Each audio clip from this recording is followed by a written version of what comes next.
কেন দান করব? আমাদের যদি দান করতে ইচ্ছা করে আমরা সরকারি কোনো ব্যবস্থাতে দান করব। একদম ঠিক কথা কইছেন আফা, একদম ঠিক কথা কইছেন। আমরা মাদ্রাসা কেন দান করবো? আমরা এখন থেকে আবাসিক হোটেলে দান করবো।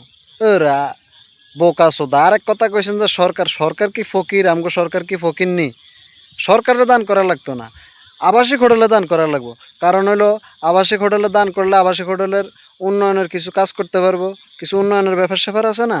এই যেমন আগে ছিল কাঠের খাট, এখন স্টিলের খাট কিনতে হইব। তারপরে মনে করেন আগে ছিল এই নর্মাল পলিথিন, এখন আরও উন্নত মানের পলিথিন কিনতে হইব। তারপরে মনে করেন এই ওই যে ট্যাবলেট আছে না, এই কিছু ট্যাবলেট স্টক করতে হইব। হ্যাঁ ঠিক আছে, আপনার কথা আমরা মানি। সামনের দিকে ভবিষ্যতে আমরা আবাসিক হোটেলে দান করবো। আপনার কোনো চিন্তা করেন না। আমরা আবাসিক হোটেলে দান করবো, অসুবিধা না। আমরা মাদ্রাসার দান করবো না।